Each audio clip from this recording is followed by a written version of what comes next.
Vamos dar início, então, ao nosso encontro de estudos para o livro Evangelho segundo o Espiritismo dessa noite. Hoje é dia 2 de abril, uma quinta-feira do ano de 2015, são 20 horas e 1 minuto, 26 graus, na cidade de Jaú. Estamos estudando o capítulo 1, Não Vim Destruir a Lei, no item 8, Aliança da Ciência com a Religião. Que diz o seguinte: a ciência e a religião são as duas alavancas da inteligência humana. Olha que interessante, né? A maioria pensa que é a ciência que é a alavanca da inteligência. E não é não.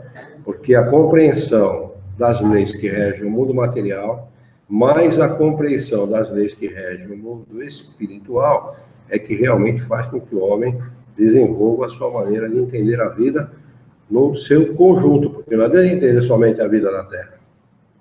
Se nós entendermos só a vida da Terra aqui, a nossa compreensão ela vai ser falsa das coisas, porque nós não somos seres materiais com experiências espirituais. Nós somos seres espirituais com experiências materiais. Daí a confusão que graça no mundo aí, por conta das pessoas que não têm esse entendimento e acham que a vida deveria ser como ele entende que deveria ser aqui na Terra. Quando Jesus fala, a felicidade não é deste mundo, é disso que ele fala. As imperfeições do mundo não pode trazer infelicidade. O corpo imperfeito não pode trazer plena saúde. A vida imperfeita não pode trazer o pleno gozo da felicidade no sentido mais amplo dessa palavra. Tudo no mundo material é sempre muito, muito relativo. Mas muito mesmo, né?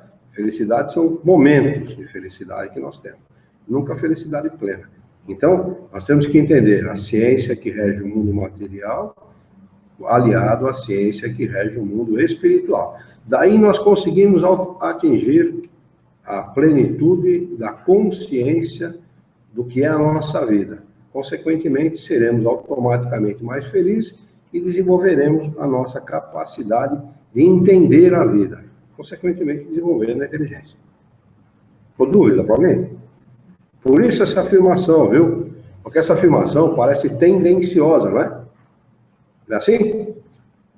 Kardec fala que assim, tem três aspectos na doutrina espírita: o aspecto científico, o aspecto filosófico e o aspecto religioso. Um cara que não conhece a doutrina espírita, ele fala: esse cara está falando isso porque se trata de uma religião. Por isso que ele está falando isso. E não é não. É o entendimento do significado de desenvolver a inteligência, a capacidade de compreender. Inteligir é isso, capacidade de entender as coisas. Uma revela as leis do mundo material e a outra as leis do mundo moral, ou mundo espírita, ou mundo espiritual, como vocês queiram. Tá bem? Vale também. Mundo moral é o mundo espírita, mundo dos espíritos, mundo espiritual. Tá bem? Mas aquelas e estas leis, tendo o mesmo princípio, que é Deus, não podem contradizer-se. É o que normalmente acontece com a religião fundamentalista ou salvacionista em relação à ciência. Há um confronto sempre direto entre uma e outra, porque quando se fala em milagre, você está falando do Criador, de Deus, subverter as próprias leis, infringir as próprias leis, privilegiando alguém ou alguma pessoa com algo excepcional, fora de suas leis. Não é esse entendimento de milagre? Então a ciência não aceita isso, porque tudo tem que estar dentro de uma lei que vale para todos, indistintamente. É por isso que há uma dificuldade muito grande da ciência aceitar as bases das doutrinas salvacionistas ou fundamentalistas. Essa divergência ela é natural e clara por conta disso, por esta razão. Se umas forem a negação das outras, umas estarão necessariamente erradas e as outras certas. Porque Deus não pode querer destruir a sua própria obra. Dá para entender o que Kardec está afirmando aqui? As leis que regem o mundo material e as leis que regem o mundo material têm uma única origem, uma única fonte, que é Deus.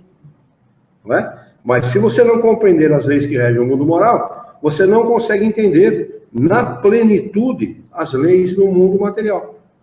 Porque as leis do mundo material derivam, em princípio, das leis do mundo moral. Entende? A incompatibilidade que se acredita existir entre essas duas ordens de ideias provém de uma falta de observação uma falha de observação e do excesso de exclusivismo de uma e de outra parte. Disso resulta um conflito que originou a incredulidade e a intolerância. Incredulidade e intolerância por conta da educação de Kardec. Aqui ele podia colocar violência, guerra, morticínio, carnificina. Tudo isso foi gerado por essa incompreensão da ciência com a religião e principalmente da religião com a ciência. Não é o que foram as cruzadas. Exatamente isso. Nada mais do que isso. São chegados os tempos em que os ensinamentos de Cristo devem receber o seu complemento, em que o véu lançado intencionalmente sobre algumas partes dos ensinos deve ser lembrado, em que a ciência, deixando de ser exclusivamente materialista, e esse é o problema, a ciência, ela se atém única e exclusivamente à matéria. Aí que está o grande problema da ciência. Por isso que Albert Einstein, na sua sapiência, né, dentro do seu grande conhecimento, dentro da sua grande capacidade, diz que a religião sem a ciência, ela é cega, e a ciência sem a religião é manca. Dá para entender, né? Por que ele faz essa afirmação? E é exata essa afirmação. A ciência sem a religião, ela é manca. Porque ela não tem firmeza, ela não tem estabilidade, ela não consegue entender o porquê que as leis materiais são como são e agem como agem, na sua plenitude. Ele sabe a mecânica, mas não sabe exatamente o porquê. É mais ou menos como as doenças que se conhece o sintoma, mas que não se tem como combater a causa. Por exemplo, aquele problema que dá no estômago, que chama úlcera estomacal ou úlcera duodenal, por exemplo. A gente sabe-se dos sintomas, combate os sintomas, mas jamais alguém consegue resolver uma úlcera a não ser com uma intervenção cirúrgica, né? Onde se retira a parte do estômago e o sujeito fica parcialmente curado, né? Mas sem uma parte do estômago. 2 médicos ingleses, questão de uns 10, 12 anos atrás, um pouco mais, se aposentaram e resolveram dedicar as suas vidas a encontrar a cura, ou estudar, pelo menos, né, as úlceras estomacais, para saber qual que era a origem, porque até então ninguém conhecia. Esses médicos, faz mais de 10 anos, uns 15, 20 anos, esses médicos levaram 10 anos para provar para os cientistas que a causa de uma úlcera estomacal, ela é bacteriana. É por bactéria, é por comida mal limpa. É emocional, né? Alguns dizem que sim, viu? Mas eu não acredito. Eu acho que, conforme foi provado por eles, a origem da úlcera, ela é de comida que não é limpa, mal feita, mal produzida, sem o asseio necessário.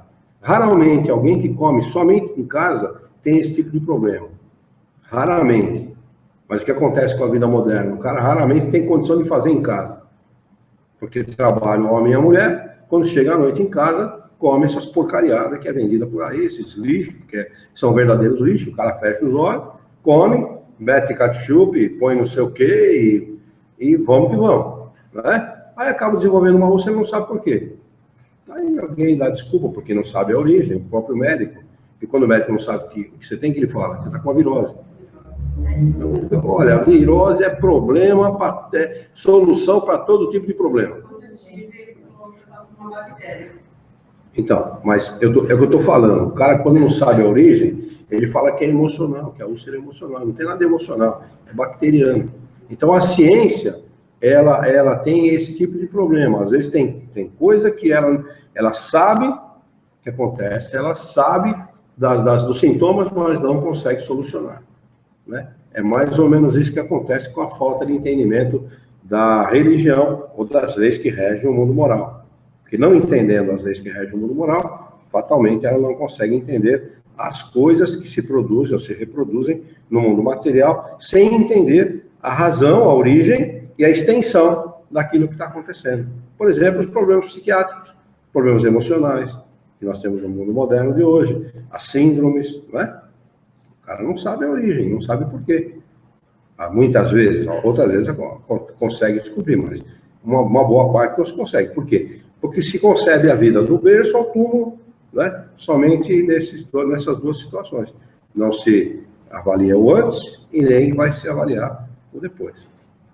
Onde a ciência acaba ficando manca, né? Ela não tem a estabilidade necessária. Você falar isso com o cientista, ele dá risada na sua cara, porque realmente eles não consideram mesmo, né? Eles, quando entram na faculdade, aqueles que estudam biologia, a sua grande maioria, que tem aula de biologia, a primeira coisa que acontece com o jeito é virar ateu. Não, uma boa parte dos estudantes de medicina, enfim, aqueles que estudam as matérias originárias da medicina, né, e acabam virando ateu. Por conta disso, né? Porque a primeira coisa que o médico ouve na faculdade: você é Deus. Você manda na vida e na morte. Isso é dentro da faculdade acontece isso, viu? Eu não estou falando besteira, não. Eu sei porque eu ouvi gente dentro da faculdade assim: olha, o professor fala para os alunos que eles são deuses. Eles é que mandam na vida e na morte. Imagina, o cara, com a cabeça do cara, sai da faculdade, achando que ele pode tudo, né? Na realidade, ele não pode nada.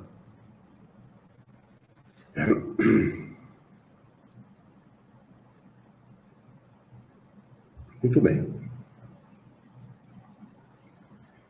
E em que a religião, deixando de desconhecer as leis orgânicas e imutáveis da matéria, essas duas forças, apoiando-se mutuamente, marchando juntas, sirvam de apoio uma para a outra. Kardec não está falando absolutamente nada demais, não é? Existem livros espíritas que falam, por exemplo, do tratamento psiquiátrico da doutrina espírita. Houve médicos em Uberaba, o doutor, aquele que cuidou do Instituto de Psiquiatria de Uberaba, lembra do nome dele? Não é não. Isso, Inácio Ferreira. Doutor Inácio Ferreira. Doutor Inácio Ferreira, ele fazia os tratamentos psiquiátricos dos seus pacientes na doutrina espírita e curou muita gente, não é? Por quê? Associou o conhecimento médico, o conhecimento científico, ao conhecimento espírita. Aí você tem uma coisa complementando a outra e isso vai se tornar o produto final disso é uma coisa poderosíssima, né?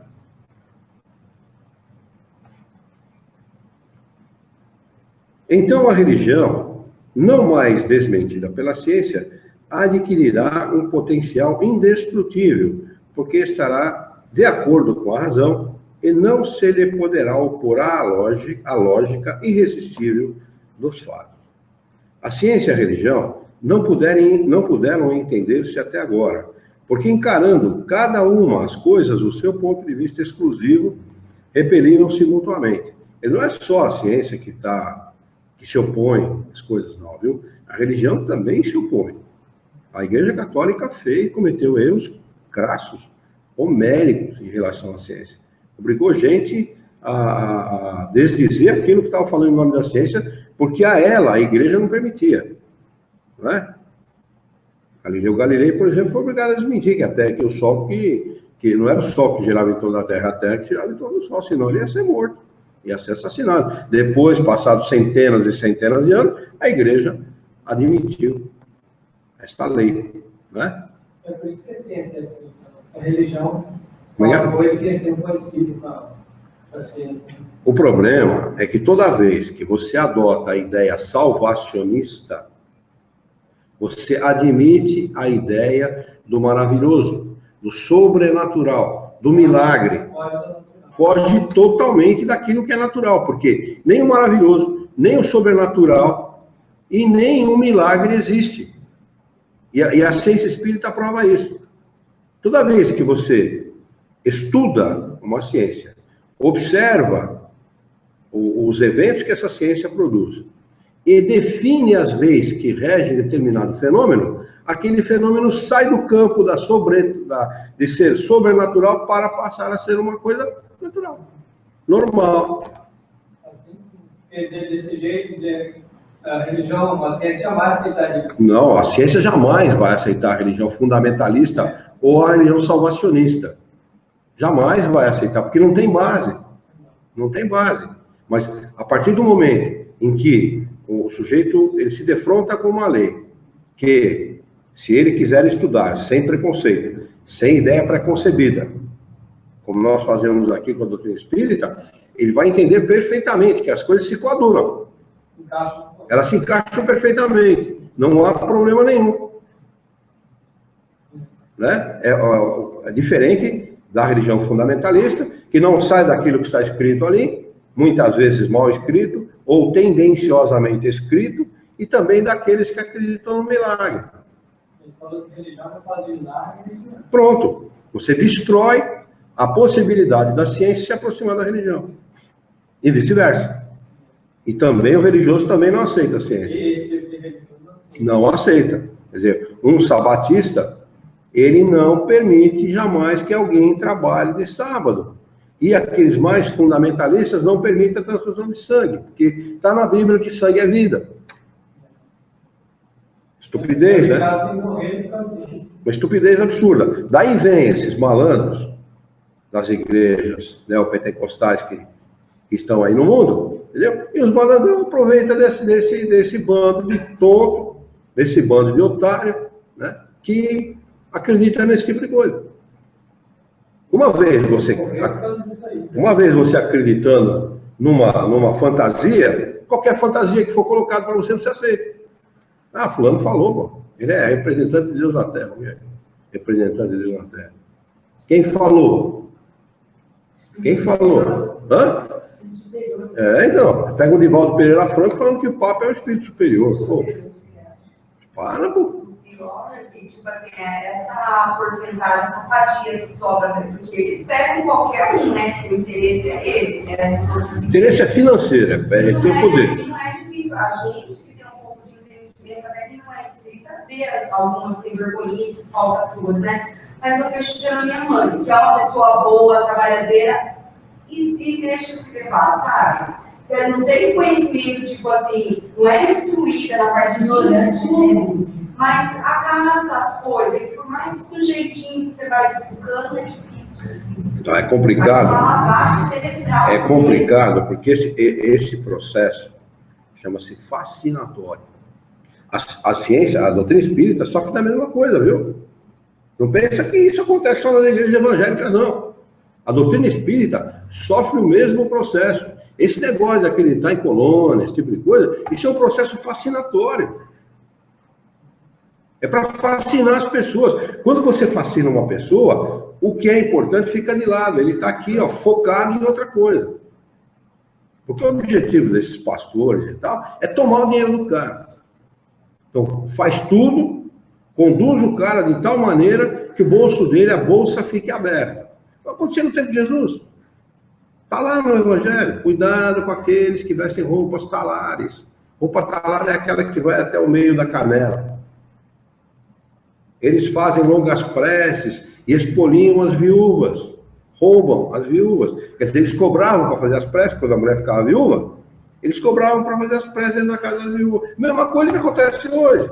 A mesma coisa que aconteceu na Igreja Católica no início da Igreja Católica, quando eles construíram Roma, eles vendiam indulgência, vendiam terreno no céu. Edir Macedo está vendendo terreno no céu. Baseado em quê? Baseado no exemplo da Igreja Católica. Então, falta para as pessoas o bom senso. Bom senso, critério, prudência. Não precisa ser espírita. apenas bom senso. Tem muita gente que não aceita o neopentecostalismo apenas porque tem bom senso. O cara começa, ele saca o negócio e fala, opa, peraí, isso é malandro, 171, isso é malandragem. Entendeu? Agora, por que as autoridades são coniventes com esse cara? Porque na inauguração do templo do Salomão, não chamo do templo desse Salomão, aquilo para mim é tempo para faturar, e faturar, quem gosta de faturar é Salomão, não é isso? O templo do Salomão estava lá na inauguração a presidenta, a nossa querida presidenta e outras autoridades. Por quê? Porque o sujeito tem dinheiro, tem poder, e o poder atrai poder, poder apoia poder, malandro apoia malandro, é claro, estão aliados. Só por isso ela estava lá por causa de religião? Absolutamente. Ela estava lá porque o poder, o dinheiro confere poder, e poder apoia poder. Quando a pessoa está no ápice da pirâmide social, ela não quer cair. Então, ela faz qualquer coisa para permanecer no ápice no topo da pirâmide. Essa é a realidade. Por isso que é evidente, e não importa de onde vem essa sustentação, se ela é lícita, se ela é honesta ou não. Viu? Por isso que é dever de cada um de nós ser racionais, livres pensadores. Não importa de onde vem a informação, cheque a informação. Vá checar, vá saber, consulte as bases doutrinárias e vá saber se é verdade. Não importa quem falou, se foi Divaldo, Adivalda, quem falou, não interessa. Interessa é o que está em Kardec. Porque o que está em Kardec é uma coisa elaborada com muita prudência, com muito critério, como nós vimos na introdução do Evangelho segundo o Espiritismo, certo? E que tem a fonte nos espíritos superiores. Ponto. O que está fora disso, está fora. Ponto. Não é doutrina espírita. Não que a gente vá dizer aqui que não tem nenhuma validade. Absolutamente. Tudo tem validade na vida. Só não chame de espiritismo. Só isso. Por que o espiritismo ganha com essa fascinação? O que o espiritismo ganha? O espiritismo não faz isso? Você acabou de falar que do fascinatório. Um processo fascinatório dentro do movimento espírita. O movimento espírita não tem nada a ver com o espiritismo. O movimento espírita é aquilo que os espíritas fazem com a doutrina espírita. Esse é o movimento espírita. E o movimento espírita brasileiro é fascinado. É fascinado. Evidente, os espíritos fascinam, os espíritas religiosos, místicos, que levam cromoterapia, cristalterapia, florais de bar, vale a telecarta, vale tudo. Vale qualquer coisa dentro do centro espírita. Os caras são novidadeiros, gostam de novidades. Certo? Vale tudo. Então, acabam aceitando qualquer baboseira, qualquer coisa que se fale em nome da doutrina espírita, achando que é doutrina espírita. Essa que é a realidade. Então, tem lanceiro na porta de centro espírita. Agora diz que tem uns caras que atingem os espíritos com raio, pá! O espírito não entrar dentro do espírito é uma bobagem, uma balela, uma bobagem muito grande. Agora tem colônia até de animal não tem animal em estado de erraticidade. Quando a gente fala acho que é a câmera de miniaturização, que fala quando é de animal, miniaturização, que quando vai reencarnar de novo o animal. Entra nessa câmera, nesse processo, a gente tinha colônia também, qualquer. Deve ser a Câmara dos Deputados. Mas entendeu? Quando você aceita uma bobagem, uma coisa falsa, você está suscetível de aceitar qualquer coisa. Esse é o problema. Então, as bases são Kardec. Essa é a base.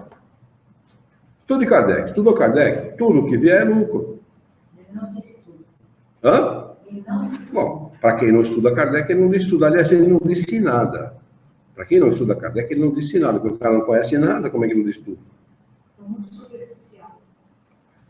Mas vamos lá, vamos voltar aqui. Bom, acho que vale a pena a gente discutir esse tipo de coisa, né? Vale a pena discutir, porque, afinal de contas, a gente está vivendo um momento de transição grave, viu? O momento de transição que nós estamos vivendo na humanidade é grave, sabe? Depende daquilo que a gente faz na rua, no trabalho, na lida com os nossos companheiros de trabalho, os nossos familiares, depende da mudança da sociedade, viu? Nós somos agentes dessa mudança, viu? Não se iludam que não tenham responsabilidade, que nós temos sim responsabilidade.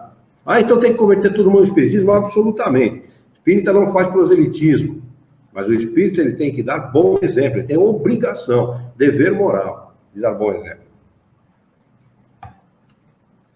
Vamos lá. Era necessária alguma coisa para preencher o espaço que as separava, um traço de união que as ligasse. Esse traço está no conhecimento das leis que regem o mundo espiritual. Lá atrás ele fala em mundo moral. Viram que é a mesma coisa? Só para um bom entendimento. E as relações com o mundo corporal. Leis tão imutáveis como as que regulam o movimento dos astros e a existência dos seres. Uma vez constatada pela experiência, a Juliana escreveu um tempo atrás, eu acabei não lendo, mas ela mandou uma boa noite a todos, viu? Está conosco pela internet. Uma vez constatada pela experiência dessas relações, uma nova luz se fez. A fé se dirigiu à razão. Esta nada encontrou de ilógico na fé e o materialismo foi vencido. Mas nisto, como em tudo, há os que ficam retardados, até que sejam arrastados pelo movimento geral que os esmagará. Se quiserem resistir, em vez de se entregarem. É toda uma revolução moral que se realiza neste momento, sob a ação dos espíritos. E é real isso, viu? Porque quando Kardec faz essa afirmação, esse livro é de 1861, 63. 63. Esse livro é de 1863, dá a impressão, né? O cara falou besteira, porque até hoje não mudou nada, na nossa visão estreita das coisas, né? Primeiro que mudou, sim, mudou muita coisa. O século, meados do século XIX para cá, mudou em muita coisa, não pouca, muita coisa. Né? O homem tem uma sensibilidade muito maior e um respeito muito maior à vida, por exemplo. Né? Muita coisa mudou, sim. E o fato é que para mudar o pensamento das pessoas, levam-se milhares de anos. Não é num século, em 2, em 3. São milhares de anos. É um processo que tem começo, meio e fim. Isso é um processo. Como nós mudamos o nosso pensamento, inclusive, mesmo conhecendo a verdade. Mesmo conhecendo a verdade. Nós vamos mudando progressivamente. À medida que vamos amadurecendo o senso moral, nós vamos alterando a nossa maneira de agir, de pensar, de encarar a vida, as realidades, a realidade da vida, a realidade da morte e do nascimento, enfim, tudo aquilo que envolve a nossa existência aqui na Terra. Como? Não. Isso é um processo. Olha, o mundo, ele vem evoluindo desde que o primeiro homem chegou aqui. Ele era um mundo um mundo atrasado, ele era um mundo primitivo. De mundo primitivo, você imagina, para passar de mundo primitivo para mundo de provas de expiação. Para quem mora no mundo primitivo, nascer num mundo como o nosso é estar no paraíso. Nós não podemos esquecer disso.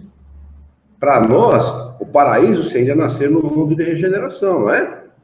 Um mundo onde não tem guerra, não tem violência, as pessoas têm coisas a vencer, mas já não se produz o mal. Né? Pô, ideal, né? Uma maravilha, né? Para quem vive num mundo como o nosso. Mas é um processo.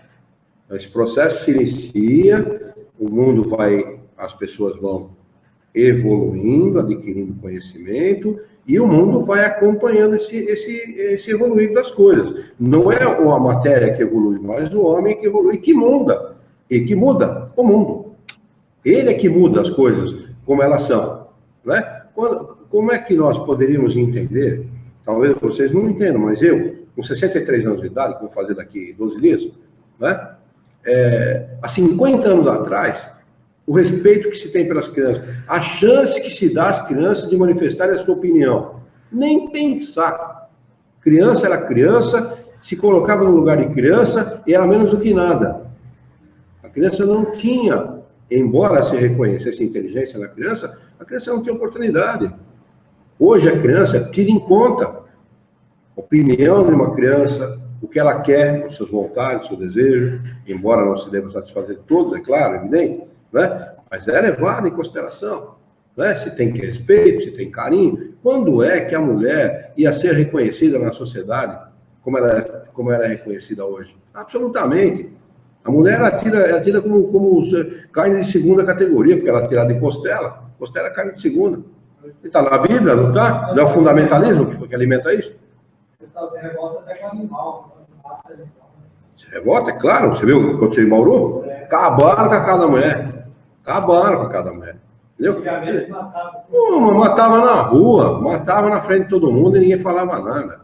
Não é? Então, é um processo, viu? É um processo longo, do ponto de vista humano, do ponto de vista material, mas curto do ponto de vista espiritual. Ele está em franco acontecimento, em franco progresso. Ele está acontecendo todos os dias. É porque esta mudança, em uma encarnação, ela é imperceptível. Imperceptível. É que poucos se dão conta daquilo que acontece. Procuram se informar. Se você pegar no universo de amigos que você tem, pergunte para aqueles que são seus amigos, que são do seu rol de amizade, quantos deles estão informados a respeito das coisas, daquilo que está acontecendo no exterior, daquilo que está acontecendo na nossa educação, na nossa saúde, na saúde do mundo, a descoberta da cura das doenças. Como? Então, o que acontece de ruim serve como mudança também. Mas olha, o que acontece de ruim, nós chamamos de ruim aquilo que nos traz desconforto. Mas aquilo que acontece de ruim é oportunidade. O homem é que nem burro chucro, ele só anda com o chucho. Sabe o que é chucho? É um negócio pontiagudo, feito de ferro, que o cara mete na anca do animal para o animal caminhar. Nós somos, do ponto de vista espiritual, nós somos assim, porque nós somos indolentes, nós temos preguiça de pensar. E dirá a preguiça de agir fisicamente. Eu estou falando da humanidade em geral, mesmo. Não estou referindo a ninguém, viu? Absolutamente. Precisa do chucho, tem que enfiar o chucho na anca do bicho para o bicho andar. E nós somos assim. Então, o que acontece de equivocado na nossa vida, aquilo que a gente chama de ruim, nada mais é que oportunidade. É Deus nos conferindo, através da sua misericórdia, da sua bondade, da sua justiça, a oportunidade de mudar para melhor. E se não fosse isso, a gente, por acaso, ia deixar ele ficar encostado no barranco? Mas, claro que não. Ia ficar lá, é a lei do menor esforço. Dane-se o mundo que ele me chama Raimundo. Como é que é? Às vezes você causar impacto. Evidente, evidente. Quantas vezes a morte de uma criança não leva à mudança de toda uma família? Olha, às vezes uma família grande, viu? 8, 10 pessoas, leva a mudança de todos, sob todos os pontos de vista, viu? Das atitudes, do relacionamento, da fé em Deus. Quantas vezes não leva? Leva tanto para o caminho do bem, quanto leva para pensamentos equivocados, de revolta, de descrença, e etc. Não é? São as experiências humanas, as nossas experiências. Nós, como espíritas, temos obrigação de ver em tudo, viu? Qualquer coisa que nos aconteça, tudo, qualquer coisa, oportunidade. Ah, minha doença é difícil. Oportunidade, a gente não sabe o Zé que a gente foi na outra encarnação, a gente não sabe o que aconteceu. Você sabe o que você fez? Você sabe quanto de maledicência, de crime, de violência você cometeu? Não sabe. Não é? Então é oportunidade. Vamos aceitar aquilo que a vida nos traga. Vamos fazer como aquele ditado, que é extremamente sábio. Não é? Viver esperando somente o melhor. Pensar no pior e aceitar o que vier. É perfeito. Isso é assim mesmo que tem que ser. Exatamente assim. A gente tem que viver como se tudo de melhor fosse acontecer para nós. Pensa-se no pior por prudência. E se vier, aceita-se o que vier. Com fé em Deus, a gente vence qualquer coisa. Quanta gente não vence dificuldades. Eu vi uma mulher que na internet mandada pelo Facebook para mim, uma mulher que não tem as duas mãos dirigindo o carro, viu? Cambiando o carro, dirigindo o carro, entrando com o pé e tal. Né? Eu já vi, há muito tempo atrás, eu era moleque, 16, 17 anos, sei lá, 15 anos, uma senhora nos Estados Unidos, uma reportagem da Globo, do Fantástico, logo que o Fantástico começou, viu? 1968, para 69, alguma coisa assim, né? Essa senhora, a Globo foi lá, fez a reportagem com ela, do Fantástico, e ela falava inglês, é claro, né? Foi no estado americano, lá não sei qual. Ela era loira, alta, magra, e ela não tinha os dois braços, era aqui, ó. Era seccionado aqui, ó, era só o tronco. Não tinha nem topo de braço, nada. Ela fazia comida, ela lavava a louça, ela lavava a roupa, ela dirigia o carro, e ela ainda falou na reportagem, os meus pés são mais limpos que as suas mãos, porque eu lavo meus pés. Raramente não há oportunidade que eu faça uma coisa que eu não lavo, eu lavo sempre os meus pés. Fazia tudo, indistintamente tudo, né? Então, se essa pessoa fosse encolher, como a gente encolhe por qualquer coisinha, a gente encolhe, qualquer coisinha que a gente faz, a gente encolhe. Acontece com a gente. Mano, tem um vizinho que não tem um topo de braço, que o braço esquerdo, né? Braço esquerdo. A gente chama cridão, ele de cridão. Ele é alto. Chama ele de cridão. Do lado da minha casa, Saldanha Marinha com a Gomes Botão. Saldanha Marinha, todo mundo conhece ele. Ele é borracheiro. Ele conserta o pneu de caminhão. E vai lá ver como ele conserta o pneu de caminhão. Ele dirige caminhão, dirige o carro dele com o braço só. Quer dizer, tudo é oportunidade. O fato é esse. Né? Não há nada de ruim na vida. A gente entende como ruim por quê? Porque nos traz desconforto. É tão ruim sentir uma dor. É tão ruim estar sem dinheiro. É tão ruim estar sem recursos. É tão ruim a morte de alguém que a gente ama. É tão ruim a vida quando ela não nos traz alegria. É tão ruim a tristeza. É tão ruim a revolta. É tão ruim a maledicência. Enfim, tudo aquilo que acontece nesse mundo. É ruim, mas é oportunidade. Vamos lá. Seguindo o enterro não, o livro. É toda uma revolução moral que se realiza neste momento sob a ação dos espíritos. Depois de elaborada, durante mais de 18 séculos, ela chega ao momento de eclosão. Viu o que Kardec fala? 18 séculos elaborando um momento para que se possa eclodir uma ideia. Sabe o que é eclodir uma ideia? Aparecer, surgir uma ideia. 18 séculos, de Jesus a Kardec, para que uma ideia, a ideia da reencarnação, da imortalidade da alma, pudesse eclodir na sociedade, de tal maneira que ela criasse a ênfase necessária para poder atingir o homem no seu pensamento. 18 séculos, gente. A gente acha que a gente vai mudar o mundo em 2 dias. Aí não muda nem a gente em 2 dias, nem numa encarnação. Ela chega ao momento de eclosão e marcará uma nova era da humanidade. São fáceis de prever as suas consequências. Ela deve produzir inevitáveis modificações nas relações sociais, contra o que ninguém poderá opor-se, porque elas estão nos desígnios de Deus e são o resultado da lei do progresso, que é uma lei de Deus. Aliança da ciência com a religião. Parece nada, né? Quando a gente pega esse trechinho aqui, né? É maravilhoso isso aqui. Aqui é de uma instrução extraordinária. Agora vem a respeito do que fala Kardec, né? Deste tópico, vem a instrução dos espíritos a respeito. E aqui, um espírito que intitulou um espírito israelita, na cidade de Mulhouse, em 1861, ele dá uma comunicação que foi intitulada A Nova Era. E diz o seguinte: Deus é único. E Moisés, o Espírito que Deus enviou, com a missão de fazê-lo conhecer, não somente pelos hebreus, mas também pelos povos pagãos. O povo hebreu foi o instrumento de que Deus se serviu para fazer sua revelação, através de Moisés e dos profetas. E as vicissitudes da vida desse povo foram feitas para chocar os homens e arrancar-lhes dos olhos o véu que lhes ocultava a divindade. Os mandamentos de Deus, dados por Moisés, trazem o germe da mais ampla moral cristã. Os comentários da Bíblia reduzem-lhes o sentido, porque postos em ação, em toda a sua pureza, não seriam então compreendidos.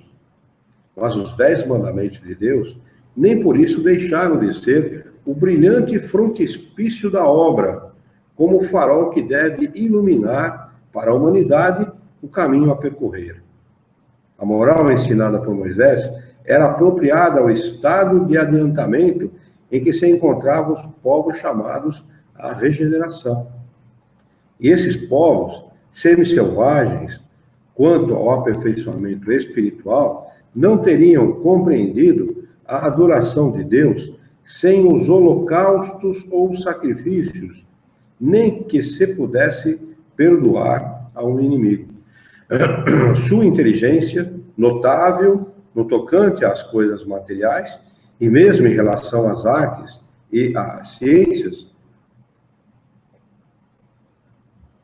estava muito atrasada em moralidade, e eles não se submeteriam ao domínio de uma religião inteiramente espiritual.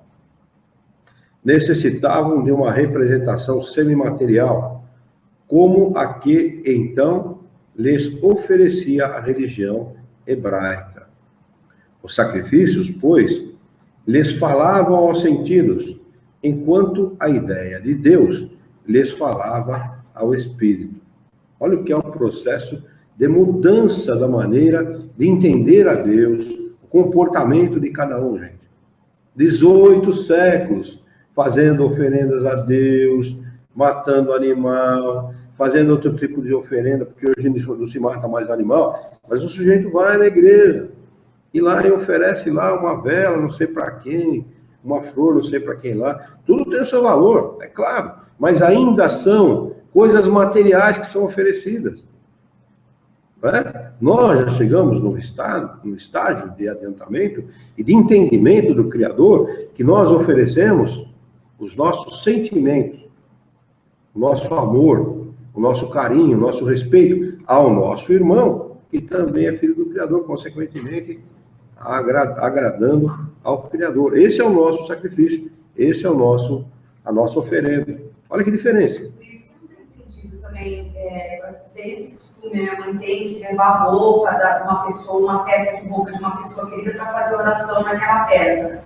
Porque justamente se é a peça que é entendida e que tem um valor, a gente pode pedir, né? Uma vibração, uma oração para alguém, não? No Evangelho, na Bíblia, diz assim, que a oração do justo tem real poder. O que significa isso? Quem confia no Criador irrestritamente, quando ele faz uma prece, ele alcança o Criador. Por quê? Porque a prece é feita com humildade e devoção, com firmeza, ele alcança. O pai da Yara era desse jeito, né? Mas nós sabemos como é, e nós já nos distanciamos das oferendas. Nós já nos distanciamos disso. Nós sabemos o que fazer, e como agradar o Criador, sem sacrificar um animal, sem acender uma vela, sem fazer nada daquilo que é material, porque não há necessidade nenhuma. Não é porque está errado. Não está errado. Porque a pessoa tem que fazer de conformidade com o seu entendimento a respeito das coisas. O que vale é o que está no íntimo de cada um.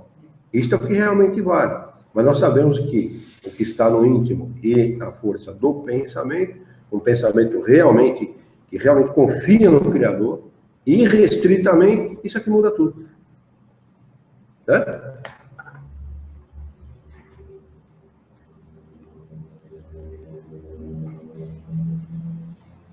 O Cristo foi o iniciador da mais pura moral, a mais sublime, a moral evangélica cristã, que deve renovar o mundo, aproximar os homens e torná-los fraternos, que deve fazer jorrar de todos os corações humanos a caridade e o amor do próximo, e criar entre todos os homens uma solidariedade comum.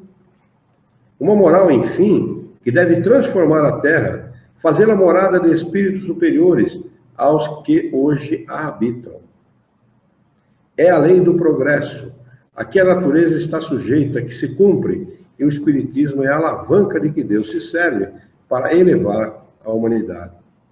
São chegados os tempos em que suas ideias morais devem desenvolver-se para que se realizem os progressos que estão nos desígnios de Deus.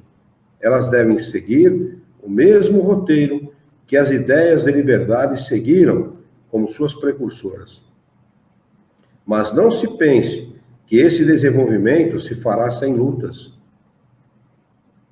Não, porque elas necessitam, para chegar ao amadurecimento, das agitações e discussões, a fim de atraírem a atenção das massas. Olha, estas agitações e discussões é exatamente o fato da gente discutir estas crenças falsas dentro do Espiritismo e divulgar as obras básicas. Porque aquilo que é falso dentro do Espiritismo está tirando muita gente do conhecimento espírita. Está levando muita gente para um conhecimento equivocado no Espiritismo. Somente para a prática e não para o conhecimento. Kardec diz assim, que quem não quer estudar demonstra muito mais curiosidade do que desejo real de se instruir. Palavras de Kardec, está lá no livro O que é o Espiritismo, na introdução. Não é? E é verdadeiro isso. Porque não adianta a gente ter curiosidade. Curiosidade matou o gato. Ele pensava que era leite e não era. Ele tomou, morreu. Né? Nós não temos que ser curiosos, temos que ser estudiosos. E o estudioso é aquele que dá a devida atenção àquilo que ele quer aprender. Raciocina, pensa a respeito das coisas. Ficar enfiado em casa assistindo novela, ou tomando uma cachaça, ou tomando uma cerveja, isso é o comum das pessoas. Nós temos que nos destacar do comum. Ser comum é fácil. É como ganhar dinheiro e gastar dinheiro. Não tem ciência, tem? Você gasta, ganha, tudo que gasta e ganha. Não tem ciência nenhuma. Tem ciência você administrar. Aí está a ciência do dinheiro, né? A mesma coisa se dá com a religião. Porque quem ganha e gasta está sempre endividado. Quem ganha e administra sempre está com o dinheiro na frente das suas dívidas. Teve um administrador do Brasil, ele foi ministro do Planejamento, e como é que é o nome daquele gordinho? Delfim Neto. Mas ele deu fim no Brasil antes, viu? O Delfim Neto dizia assim, que um país só precisa de economistas porque gasta mais do que arrecada. Palavras dele. Embora ele não tenha muita moral para falar as coisas, mas ele falou isso. Ele tem razão. E nós só precisamos de cheque especial porque gastamos mais do que ganhamos. Inteligente ele é. Inteligentíssimo, né? Inteligentíssimo, mas, lamentavelmente, usou a inteligência para fazer o que todos fazem até hoje. Né? Corrupção.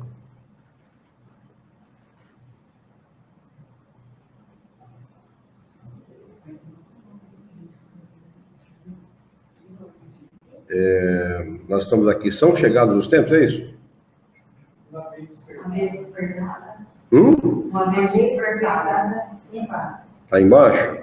Ah, tá. Desculpa. Uma vez despertada a atenção, a beleza e a santidade da moral, tocarão os espíritos, e eles se dedicarão a uma ciência que lhes traz a chave da vida futura. Eles abrem a porta da felicidade eterna. Foi Moisés quem abriu o caminho.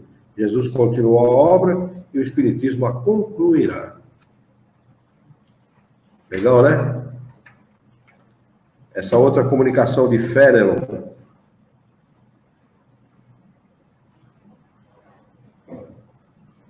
Ele deu essa comunicação em Poitiers, 1861. Um dia, Deus, em sua inesgotável caridade, permitiu ao homem ver a verdade através das trevas. Esse dia foi o do advento de Cristo. Depois do vivo clarão, porém, as trevas se fecharam de novo. O mundo, após alternativas de verdade e obscuridade, novamente se perdia. Então, semelhantes aos profetas do Antigo Testamento, os espíritos começaram a falar e a vos advertir. O mundo foi abalado nas suas bases. O trovão ribombará, sede firmes. O Espiritismo é de ordem divina, pois repousa sobre as próprias leis da natureza. E crede que tudo o que é de ordem divina tem um objetivo elevado e útil. vosso mundo se perdia. A ciência desenvolvida com o sacrifício dos interesses morais vos conduzia unicamente ao bem-estar material, revertendo-se em proveito do espírito das trevas. Vós o sabeis, cristãos. O coração e o amor devem marchar unido à ciência. O reino do Cristo, ai de nós, após 18 séculos, e apesar do sangue de tantos mártires, ainda não chegou. Cristãos, voltai para o Mestre, que vos quer salvar. Tudo é fácil para aquele que crê e que ama. O amor o enche de gozo inefável. Sim, meus filhos, o mundo está abalado. Os bons espíritos vô-lo dizem sempre. Curvai-vos sobre o sopro precursor da tempestade, para não seres derrubados. Quero dizer, preparai-vos e não vos assemelheis às virgens loucas, que foram apanhadas desprevenidas à chegada do esposo. Aquela passagem que está no Evangelho, né? A revolução que se prepara é mais moral do que material. Os grandes espíritos, mensageiros divinos, insuflam a fé para que todos vós, obreiros esclarecidos e ardentes, façais ouvir vossa humilde voz. Porque vós sois o grão de areia, mas sem os grãos de areia não haveria montanhas. Assim, portanto, que essas palavras, nós somos pequenos, não tenha sentido para vós. E cada um a sua missão, a cada um o seu trabalho. A formiga não constrói o seu formigueiro e animalzinhos insignificantes não formam continentes? A nova cruzada começou. Apóstolos da paz universal e não da guerra, modernos São Bernardos, olhai para a frente e marchai. A lei dos mundos é a lei do progresso. E tem uma aqui de Erasto. Foi dada em Paris, muito provavelmente na Sociedade Parisiense, em 1863. E diz assim: Santo Agostinho, um dos maiores divulgadores do Espiritismo, ele se manifesta por quase toda parte. E a razão disso a encontramos na vida deste grande filósofo cristão. Pertence a essa vigorosa falange dos pais da Igreja, a que a cristandade deve as suas bases. Como muitos, ele foi arrancado ao paganismo, ou melhor diremos, a mais profunda impiedade pelo clarão da verdade. Quando, em meio de seus desregramentos, ele sentiu na própria alma a estranha vibração que o chamava para si, ele fez compreender que a felicidade não estava nos prazeres enervantes e fugidios. Quando, enfim, na sua estrada de Damasco, ele também ouviu a santa voz que lhe clamava: Saulo, Saulo, por que me persegues? Exclamou: meu Deus, perdoa-me, eu creio, sou cristão. E desde então se tornou um dos mais firmes pilares do Evangelho. Podemos ler nas notáveis confissões desse eminente espírito as palavras características e proféticas ao mesmo tempo, que ele pronunciou ao ter perdido Santa Mônica. Santa Mônica era sua mãe, né? Era mãe de Santo Agostinho. Santo Agostinho foi da pá virada, esse homem. Foi a boêmio. Hã? Não entendi. Não. Ele está comparando o que aconteceu com Paulo, indo para Damasco, com o que aconteceu com Santo Agostinho. Né? Ele está dizendo que foi a estrada de Damasco dele, que ele também recebeu um chamamento semelhante. Foi. E Santo Agostinho está para virada, ele frequentava boate no tempo dele, né? As tavernas daquela época, prostitutas, bebia e tal, entendeu? E se tornou, e era um espírito missionário, né? Tinha uma missão na igreja, né? Ao ter perdido Santa Mônica, abre aspas, a palavra de Santo Agostinho: estou certo de que a mãe virá visitar-me e dar-me seus conselhos. Como é que ele não acreditava na sobrevivência da alma nem nos espíritos e ele afirma uma coisa dessa? revelando-me o que nos espera na vida futura. Que lição nessas palavras, e que brilhante previsão da futura doutrina. Está se referindo à doutrina espírita. Né? Quando a gente dorme, nós entramos em relação com os espíritos. Né? Sonho igual à atividade do espírito. É por isso que hoje, vendo chegada a hora da divulgação da verdade, que ele já havia pressentido, faça o seu ardente propagador e se multiplica, por assim dizer, para atender a todos os que o chamam. Aqui tem uma nota, muito provavelmente de Kardec, eu acho que é de Kardec, diz assim: Santo Agostinho vem, por acaso, modificar aquilo que ensinou? Não, seguramente, mas como tantos outros, ele vê com os olhos do espírito, o que não podia ver como homem. Sua alma liberta percebe claridades novas e compreende o que antes não compreendia. Novas ideias revelaram o verdadeiro sentido de certas palavras. Quando na Terra julgava as coisas segundo os conhecimentos que possuía, mas quando uma nova luz se fez para ele, pôde julgá-las com maior clareza. É assim que ele deve revisar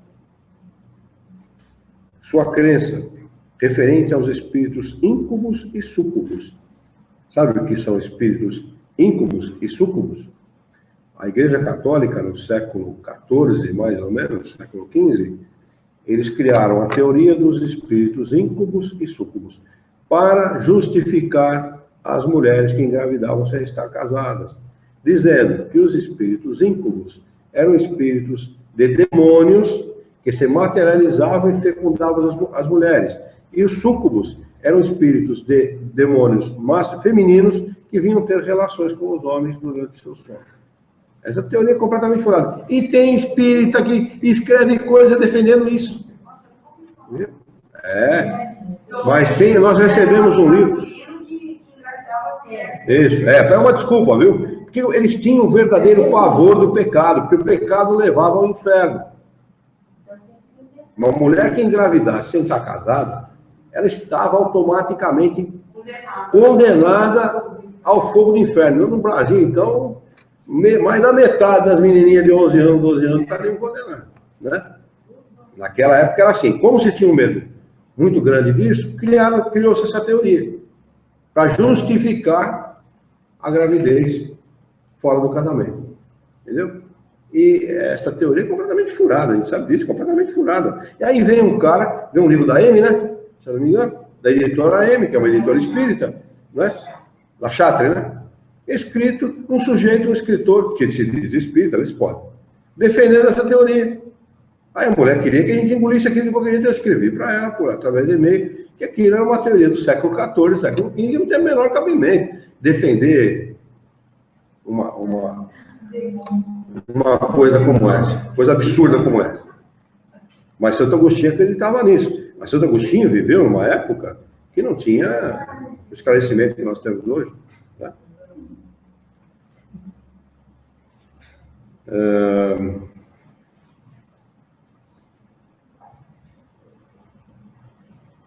Bem como o anátema que havia lançado contra a teoria dos antípodas.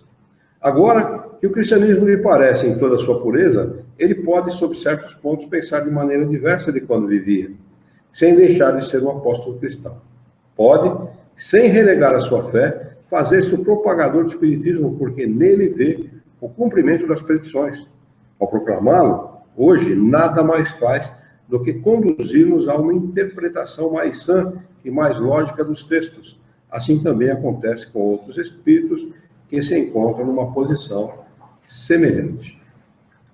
Vamos marcar aqui o capítulo 2, Meu Reino Não É Deste Mundo, para nós retomarmos no próximo encontro de estudos. Hoje é dia 2/4/2015.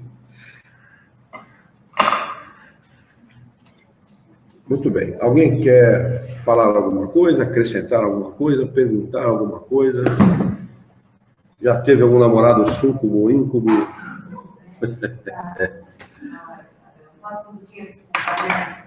Na realidade, precisava se justificar de alguma maneira, né? também tinha que ter alguma regra para o povo temer a isso, né? E não ter o controle, que fosse pelo menos reduzido. Então. O controle da população, a Igreja Católica sempre presumiu que se controlava as pessoas pelo medo. Tinha gente que desencarnava, morria, por supor que o demônio estava debaixo da sua cama. Esse pode. Eles pegavam gente que eles condenavam, colocavam numa masmorra, a pão e água, e o cara definhava até morrer. Eles criaram, nós temos hoje pessoas que têm medo de aranha, medo de barata, medo de... São essas pessoas que ficaram enfiadas nas masmorras, viu? Pavor, porque conviviam com esses bichos o tempo inteiro, criaram pavor. Daquilo no escuro, né? A pão e água, barbudo, cabeludo, sem tomar banho, né? Desenvolveram esses medos. Quer dizer, fizeram e aconteceram para impor pelo medo. Porque quando você não tem razão e você tem força, você impõe pelo medo. Por isso que o Espiritismo não é salvacionista, ele propõe e não impõe. Essa é a grande diferença. Fé inabalável é somente aquela que pode encarar a razão, face a face em qualquer época da humanidade. Esta frase diz tudo a respeito do Espiritismo. Absolutamente tudo. Muito bem. Mais alguma pergunta? Alguém quer fazer alguma colocação? A senhora está me olhando por quê? Não. Vamos fazer a nossa prece? Vamos elevar o nosso pensamento, mentalizar a figura excelsa e amiga de Jesus, nosso mestre, modelo e guia da humanidade. Juntos com Jesus, vamos nos dirigir ao Criador, ao Senhor da vida, fonte inesgotável de paz, de amor, de bondade, de misericórdia e justiça, para agradecê-lo imensamente pela oportunidade de estarmos aqui reunidos em seu nome, para estudarmos e meditarmos a respeito das questões propostas pelo Evangelho segundo o Espiritismo.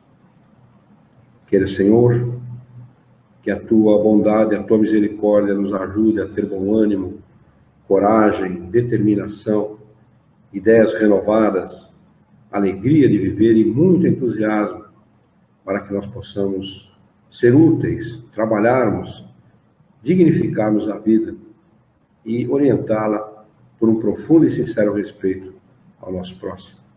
Em teu nome, em nome de Jesus, em nome dos bons espíritos, em nome do nosso diretor espiritual e de sua equipe, de todos os encarnados e desencarnados que participaram do nosso encontro de estudos essa noite, nós o declaramos encerrado.